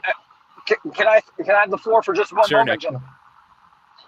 Okay, please be advised to everyone out there that the Picks of the Week is a sponsorable option for anyone out there who has a business or any sort of personal matter that you wish to put out there. So if you're dumping your girlfriend, you can sponsor the Picks of the Week And for a small cash sum, you can broadcast and announce your breakout using the picks of the week. So it can be the Tom dumps Jane, or Jane dumps the 250 pounds of worthless crap named Bob. Picks of the week, and we will read it as such. That's an option for you. It is an option. And also, we have numerous other sponsorship opportunities for you out there, should you so desire, because we are just media prostitutes here for your enjoyment. So please, let's go ahead and get back to the picks of the week. Cut the check. Mm-hmm. All right. So Chelsea minus 167, draw plus 290, Benfica plus 425. Jarrett, what are you picking? I'm sticking to my guns with what we talked about earlier. Give me Benfica. Give me Jose winning that with the plus 400, and give me Jose with the most not safe for work post-game press conference he can pull out. Oh, yeah, I need that to happen. You need to get Jose on with Micah Richards just screaming at each other after the game. That would be amazing. Amazing. Nick, what you picking? Let him do it in Portuguese and make some poor soul have to translate it in real time. Thierry Henry just very annoyed with Jose. Let's do it. I will join Jarrett on the Benfica bandwagon, but I will add the caveat that the wheels are coming the hell off immediately after Benfica win this game. Yeah, maybe after the game. Maybe on the flight home. John, in the locker room. Yes. Yeah, in the locker room.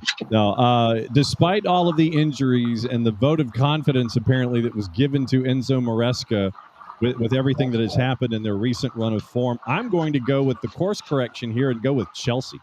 Yeah, this man won the Club World Cup. He won the Conference League, and he has a couple of bad games, and now it's like, oh, let's get rid of him. I mean, genius from Chelsea. I can only tell you, so smart. I'm going draw in this one. I think Jose is gonna have Benfica play the most negative soccer we have seen this side of 1957, and he's gonna find a way to get a very ugly draw. And he is still going to parade out to the middle of Stamford Bridge and salute everyone and flip everyone off. I won this game. If he goes running down the touchline and does the knee slide, that would be just epic. Just epic. Maybe they'll turn the sprinklers on him like they did at Barcelona. That would be cool too. Fantastic.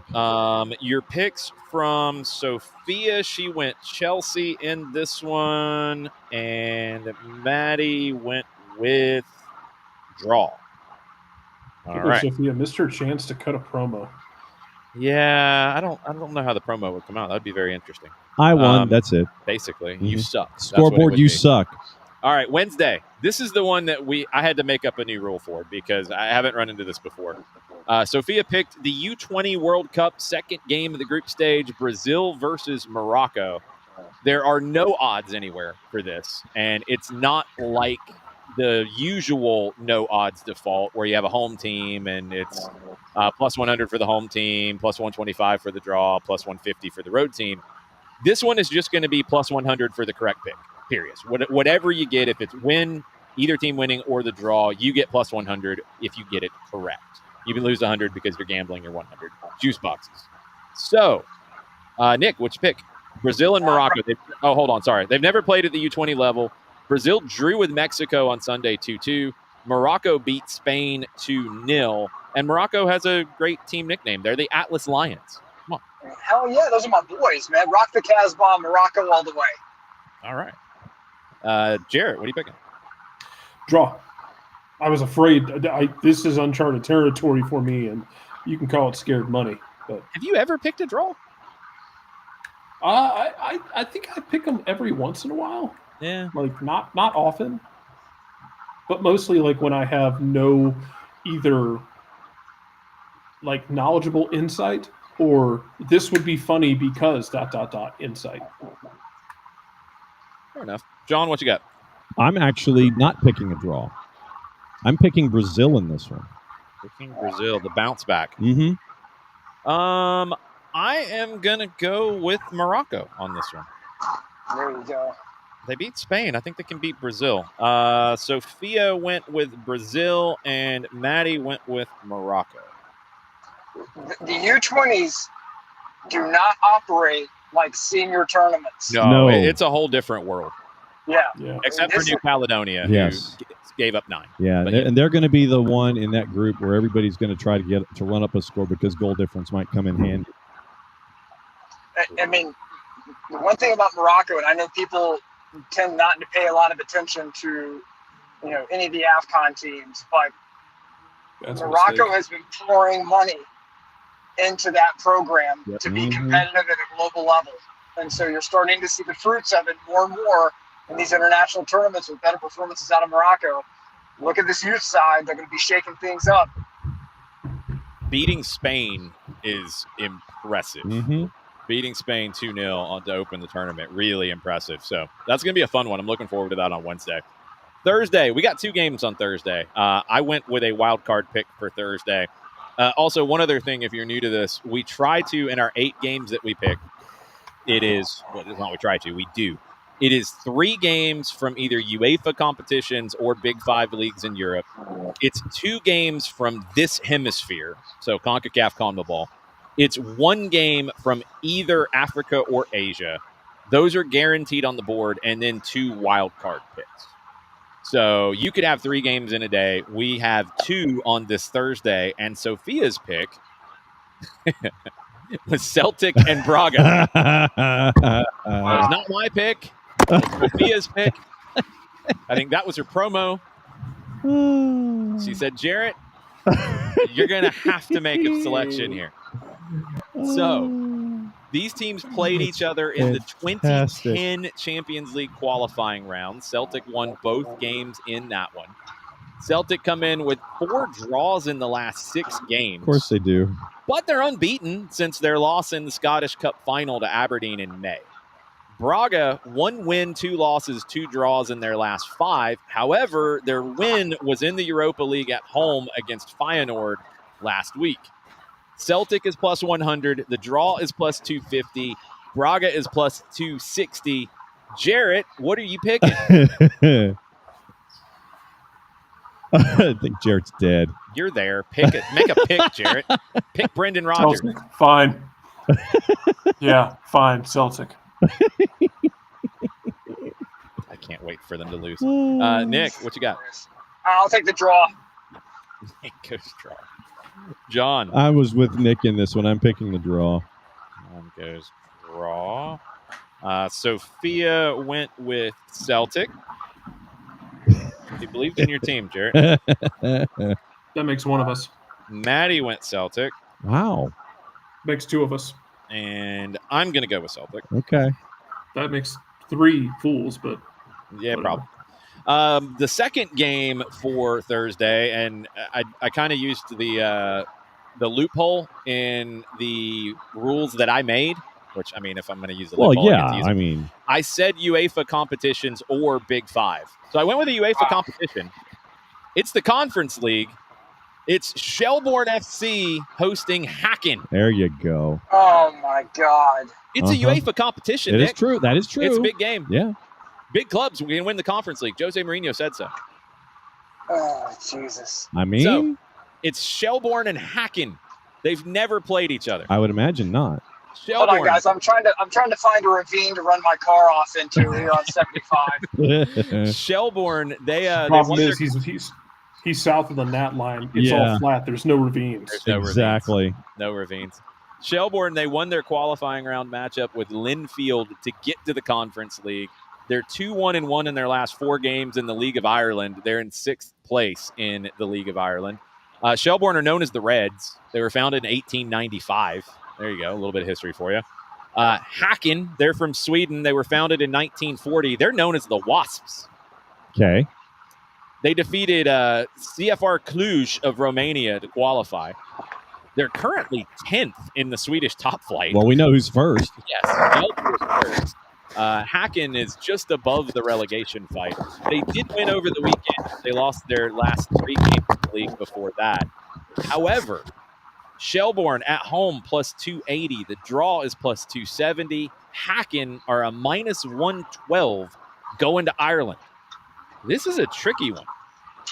Jarrett, what are you picking? I'm taking Häcken. Give me our season is kind of careening with a bus on fire.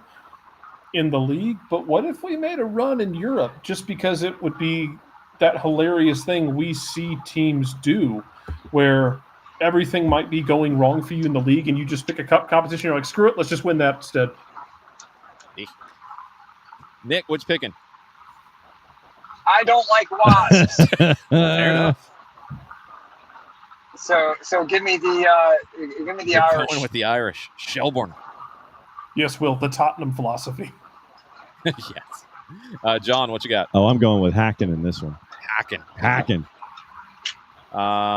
Let's see. Sophia went with Hacken, and Maddie went with Hacken.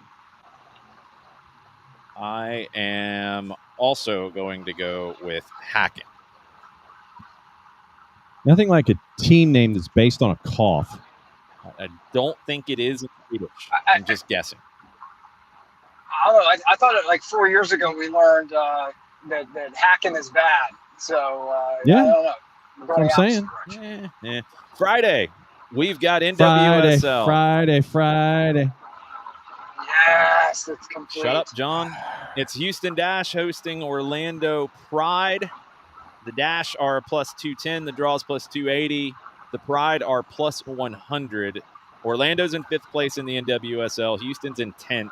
Orlando's won the last 4 against the Dash. Dash are 2-2-2 over the last 6, and this is where this one gets tricky as well. So Orlando in league play are 1-4-1 over their last 6 games, but they are also playing in the CONCACAF W Champions Cup right now in the midweeks, and they have a midweek game tomorrow in Mexico City at Club America before this game on Friday. So Orlando's the much better team, but they got to go to Mexico City and then go to Houston. At least it's not too far. Going to be a tricky one. Nick, what you picking?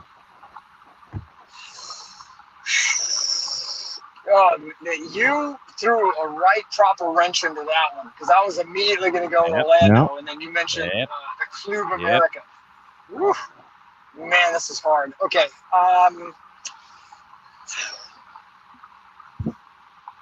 Guts being stupid, telling me Orlando. Let's ride with Orlando. All right, Orlando. Jarrett.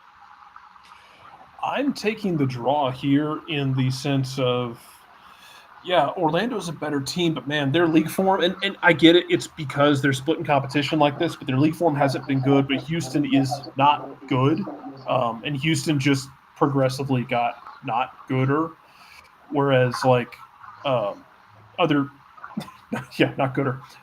You speak English very goodly. Thank you.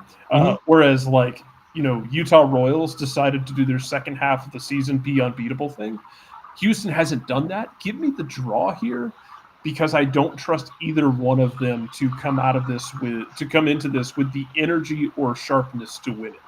Okay. John? The matchup in the midweek with Club America and Orlando, they're the top 2 teams right now in the group. So it is a tightly juice-boxed matchup. This will be the last game for Club America in the group stage, and Orlando is only a slight favorite in this one. Neither team has given up a goal so far in group play. So anticipating that this one should be pretty tight, I'm still going Orlando. As did Sophia and Maddie. I'm going to go with Houston. I'm going to go out on a limb and go with the Dash. I don't hate that pick. No, I get it. I get it completely. Don't hate it.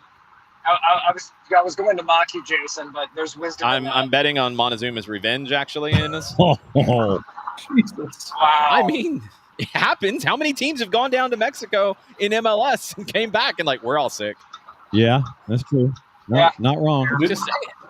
Like Vancouver went down there and got obliterated in the final. We were all sick. I'm like, I'm sorry. Did you eat the food at the hotel? Did you not bring your own chef? It's the water. The food's okay. It's the water. Did you not bring your own bottled water? The water's the key. The water is absolutely the key.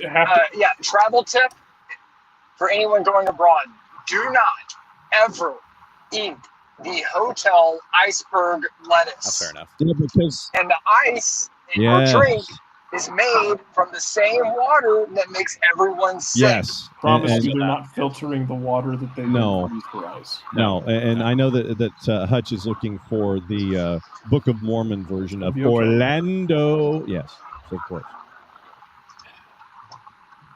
It's natural. Houston's going to win. Let's go to Saturday. The J League, which has been the most competitive league going right now, although it's starting to get separated a bit. We are picking the game between Kyoto Sanga and Kawasaki Frontale. And you can, by the way, you can subscribe, and they do have 2 matches a week that are free on their YouTube channel. Yeah, on the J League. You can watch it on the J League. Yep. It's nice. I've watched that on Saturday mornings before. This is a really tricky one. Kyoto Sanga is plus 165. Kawasaki Frontale is a plus 140. The draw is plus 260. So we have the road favorite slightly. Kawasaki has won 5 of the last 10 between these two teams. Kyoto Sanga has won the other 3. The other 2 have been draws. Kyoto Sanga are 5 points out of first place in the J League. They're in 3rd through 32 rounds of the league, kind of an MLS kind of schedule. Kawasaki are 7 points behind that in 7th place. Kyoto Sanga have fallen off lately, though. 1-1-2 in the last 4. They won 4 straight in August. Kawasaki has won 4, drawn 2, and lost 2 since the start of August. Here's your news on these two teams, and I think it might skew Nick's pick here. Kyoto Sanga. So Sanga comes from the Sanskrit word Sangha, a term meaning group or club, and often used to denote the Buddhist priesthood, associating the club with Kyoto's many Buddhist temples. They were founded in 1922, and they are the oldest club in the J League. Far out. Kawasaki Frontale, they are known as the Azzurro Nero. Oh. The sky blue and black. Their colors are based on Gremio, so they're kind of mutts, I guess. They've had a partnership with Gremio since they founded in 1997, but that's where you get Kawasaki Frontale. Ah. So, Nick, you have one team with an Italian connection in some way and also a Brazilian connection. And you have another one that is Buddhist playing temple off of the Buddhist temples. So which one are you picking? There's a lot of underground Italian connections to Brazil. That's true. So, and Frontale sounds very Italian to me, so I'm rolling with it. Let's go, baby. Kawasaki on. Kawasaki for Nick. I figured that was going to happen. Jarrett, what you got? Kyoto. Jarrett is going with Kyoto. He's going with the Buddhist temples. On. Some people like losing. It's true. I do lately. And late in the week, I figured I needed to make some kind of a play that would get some distance if I got it correctly. So I went with the highest number on the board, which is the draw. You went with the draw just because it's a large See, number. when I take a draw, I at least generally try and have a reason for it. Well, and I'm anticipating that if you get the draw, it's a plus 260, so that helps out the overall total. Because the Club America match has a big favorite, and the last one we don't really have odds for. So this was the last one you really could make that kind of a move on. Sophia went with Kyoto Sanga. Maddie went with Kawasaki Frontale. Truly divided. I am going to go with Kawasaki as well. They're in better form. I'm going on current form. All right, our late game on Saturday, Club America hosting Santos Laguna. Las Águilas, they've won 6 of the last 10 against Santos. Last win for Santos was 2019. Wow. Club America, 4th in the table. Santos, 13th. Santos, 2-5-1 since League's Cup. Club America, 6-1-1 in the last 8 in League. The odds reflect all of this. Club America, minus 455. The draw is plus 550. And Santos is plus 850. Anybody gutsy this time? Nick? No. give me. Yes. Jarrett? I'm going to be gutsy and stupid. Okay. Yeah. How stupid? Which one? Let's do it. The draw or Santos? How stupid? Santos, straight up. Wow. Wow. If this hits. Oh, yeah, if it hits. If this hits. Yeah. The rest of the week's fine. John. Not thinking too much about it. Club America. Let's see. Maddie went with Club America, as did Sophia, as am I. All right. Sunday. Even if that ends up a draw, the entire week's going to be an absolute shit show for all of us. Yes, basically. Oh, yeah. All right, Sunday. The Mongolian Premier League. Welcome back. I was very proud of picking this one, by the way. I was very happy about this one. I felt like we As didn't you have should quite be. enough chaos. I went through a lot of different possibilities here. I did find that there is, and I can't remember which country it's in, there is a different Homeboys team with a Z from another country, not the Kakamega Homeboys. There's another one. I almost went with that one. I did not. Good Lord. I went with Kangarid versus Hunters.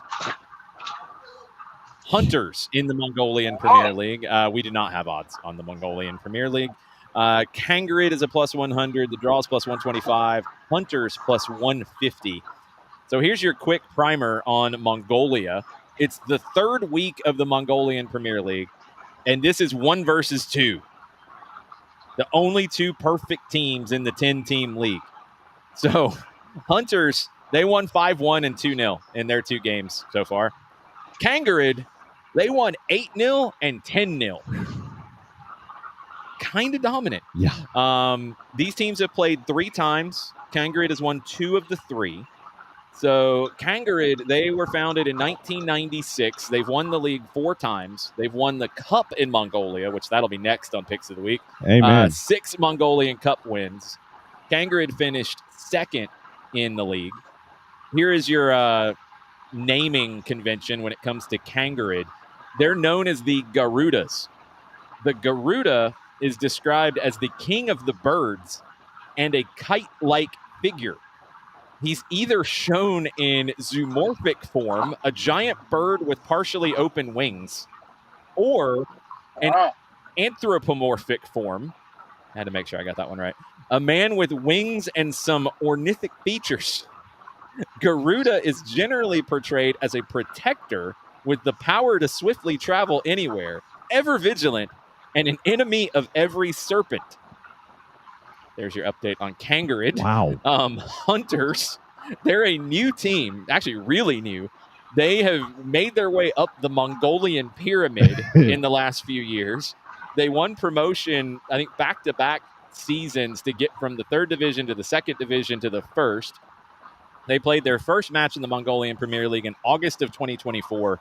They did stay up. They finished 7th, so they're back again this year.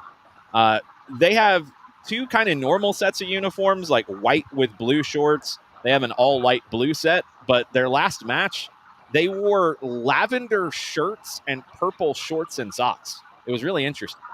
Different shades of purple.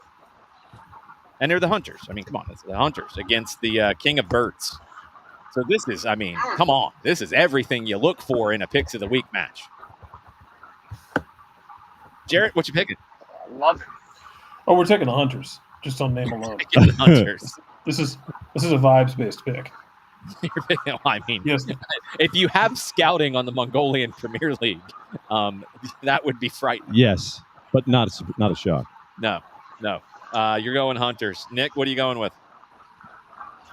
The great Temujin, otherwise known as Genghis Khan, may have died on the hunt, but he also said the best things in life: crush your enemies, see them driven before you, and listen to the lamentations of their women. Give me Hunters all the way. He's going with Hunters.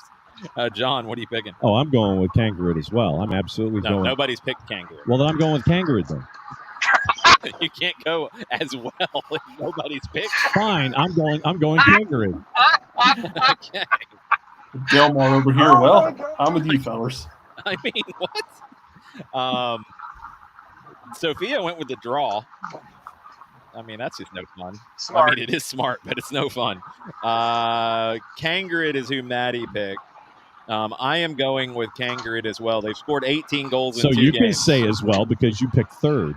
Yes, which it would actually, work using the English language, which is what we do, to say as well when I pick it, not when you pick it first. Just saying. You're looking at the league table from last year. Yes. Kangarid finished 2nd. Yes. Plus 35. SP Falcons were dominant. They had a plus 84 goal differential. Good Lord. I mean, Hunter stayed up, though. That's pretty impressive. Yeah, Hunter stayed up at 7. And yeah, so you had SP Falcons, Kangaroo, Darren FC, FC Ulaanbaatar, Bishrelt Koramkhan, Yeah. the Kovd Broncos, Hunters, Erkim FC, Tuv Azarganud, and then Brera Ilsh FC was relegated. Can you watch the Mongolian Premier League on the YouTube? I will find out. I think get so many Hunters. viruses. Oh my god. Yeah, It's really? true. Hunters does have an Instagram page, though. I did find that. Oh, DNL Hutch found my other homeboys team in southwest Kigezi, Uganda. right? Kigezi homeboys. Yes. They're in Uganda. I almost went with the Ugandan Premier League. Hunters FC has their own YouTube channel. But they have games. They just goal they of have Hunter. goals. They don't have games. Oh, look at that. That's a great surface right there. Oh, it's like artificial surface with snow on top. Yeah, but all this is like 2-year-old video. Mongolia. What do you? I know. I need to know what you're expecting. It's Mongolia. I don't know. Do they have a horse section? Do they have a horse? This is a legitimate What is it? question. Horse parking. This is. Do they have like an area for horse watching where you can sit on your horse and watch the game? I'm just picturing. Let's see. All images. Picturing a horse parking setup like in Robin Hood Men in Tights, where you can park the horse and put the club around your horse's neck so no one can run off with it. I mean, do the tailgates include yurts? This is a legitimate. These are legitimate questions I demand answers to as I'm driving in the dark on 75. Okay, so let's take a look at the videos from 2 years ago. All right, so if you were to Wow. Hold on, Kangaroo FC has an amazing logo. I don't know if because it's that was current. the ornithological features from the human. That was, yes. It's the king of birds in the logo. That's incredible. Oh, they have like somebody drew one that's even scarier looking. Okay, Kangaroo FC. I like Kangaroo FC. That's my team now. Okay, so looking at the video from Hunters, it looks like you can park your horse on top of the retaining wall over on the other side and Yeah, get a good look at The it. far side's just a retaining wall. There's stands on the near side. Yeah, right up there in the corner. You got some construction going on behind the goal on the right. Yeah. Kangaroo plays at the Erdenet Stadium. It's in the Orkhon province of Mongolia. I think it's maybe the same stadium, actually. Capacity 3,000, artificial turf. Kangaroo plays there, and it looks about like that one. Everybody might play at the Erdenet Stadium, honestly. Jeez, I just pulled it up. That's The Kangaroo logo? The old one? the stadium. Oh, the stadium. Erdenet. Yeah. That stadium is small. Yes. That's a word. It's smaller than most South Georgia high school stadiums. Truth. Well, to be fair, South Georgia high school stadiums can get sizable. That's what I'm saying. Capacity of Yes, 3,000. the Hunters logo. I mean that eagle's pretty sweet. Yeah, it's pretty good. They play at the MFF Football Center in Ulaanbaatar. Yeah. Ulaanbaatar. Yep. Okay, so it is a different place. They've actually built up some stuff around it. I think those were old pictures.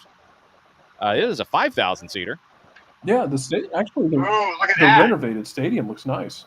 Yeah. Newly expanded football center opened in October of 2013. Hunters might have not been able to move in there yet. Now they're in the top division. They're able to move in. And you can get an apartment that overlooks the stadium. They'll still get in there before Valencia will. So that's true. Yes, that's true. In September of 2022, the field was resurfaced using a foam, sand, and cork mixture instead of rubber, a process that was newly approved by FIFA at the time. They became the first stadium in the country to feature the fully recyclable surface.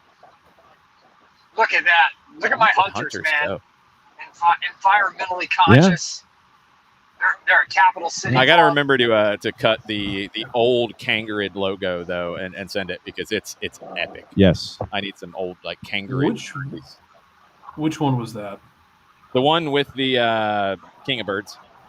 Like they have the new logo that looks kind of like the Imperial beer logo from Costa Rica.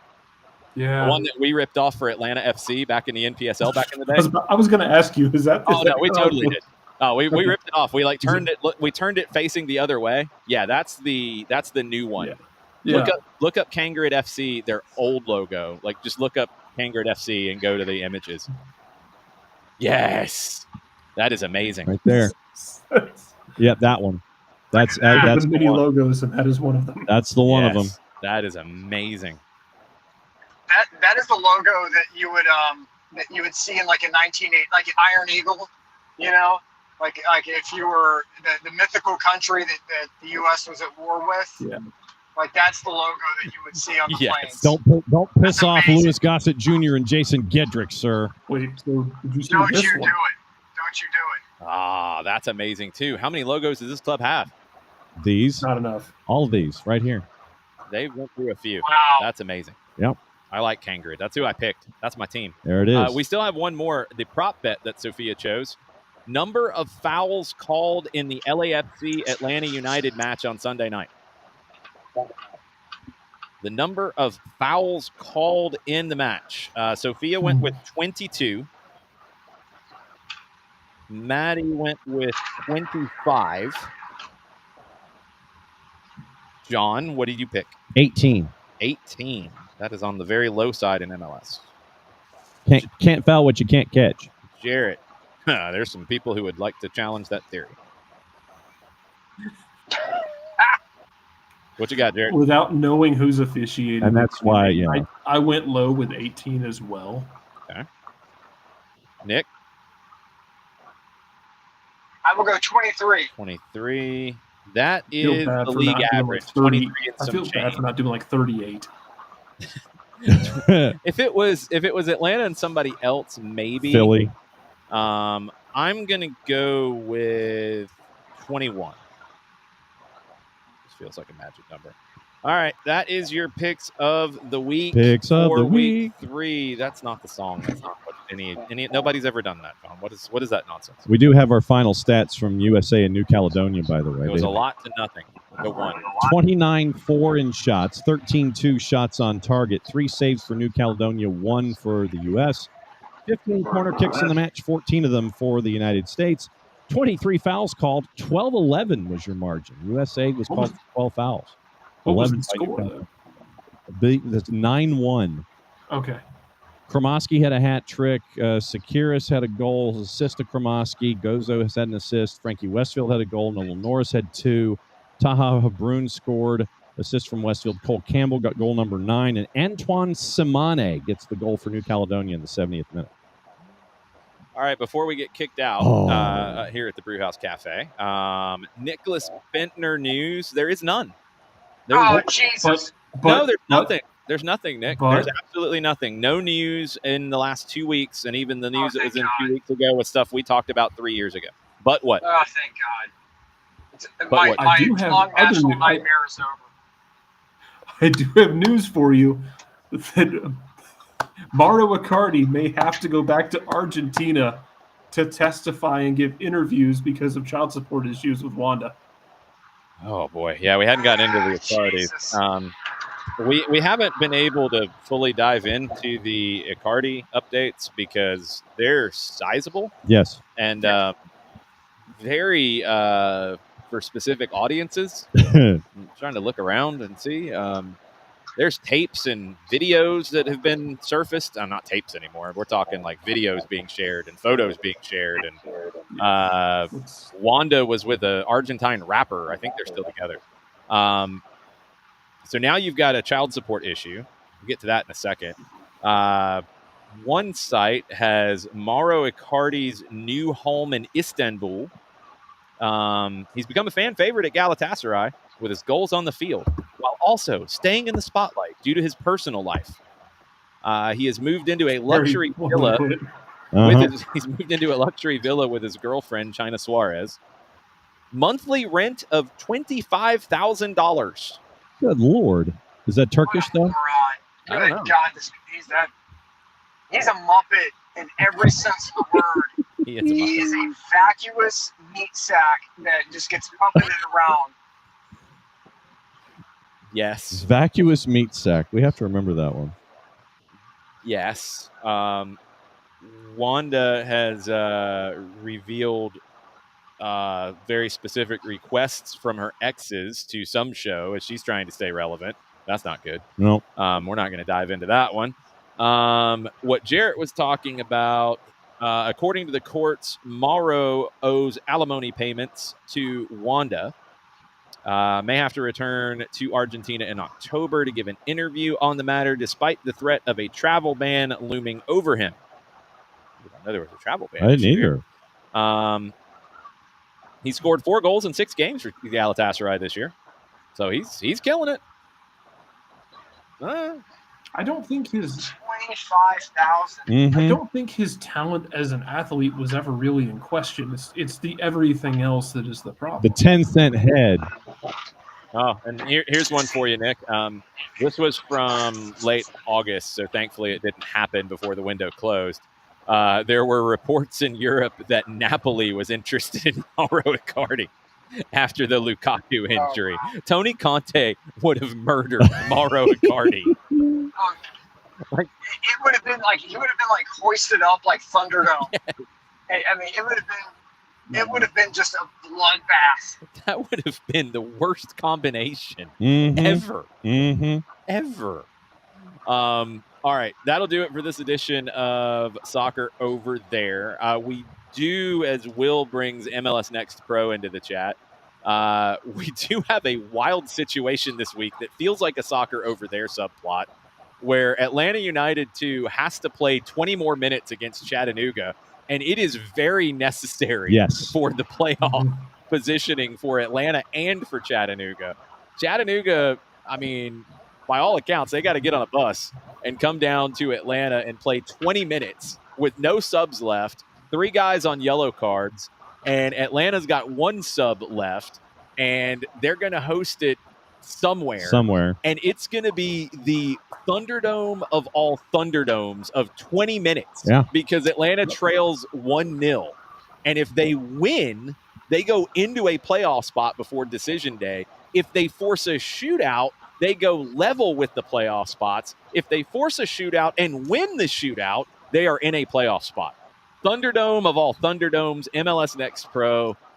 I can't wait. We're talking about it tomorrow on the morning show. It will be chaos. We do not have confirmation on when and where those 20 minutes are going to be played yet. Sometime between That now might and be for the Sunday protection at of 1 those. o'clock. That might be for protection reasons, to protect those, the innocent, on the field. Oh, it's going to be wild. Ricky Ricardo has shared in the chat the Mongolian Football Federation YouTube channel. That is awesome. Will, I want you to have a playoff game at the Joe in Huntsville, and I want Atlanta United 2 to be in it. That would be amazing. Yeah, What are right you now pointing at? Huntsville's That would be fourth. blood. Huntsville's fourth, Yes. and so if they keep it, they'll have the 4th seed and get that 4-5. So. All I The know, only thing better would be Huntsville hosting Chattanooga, because they might kill each other. yeah, that's true.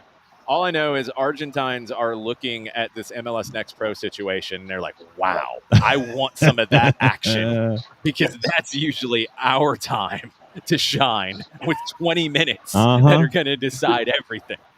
There is somewhere, I choose to believe somewhere in Argentina, there is a equivalent to Soccer Over There where they just talk about everything other than Argentine soccer, and they are talking way too much about MLS Next Pro just in general.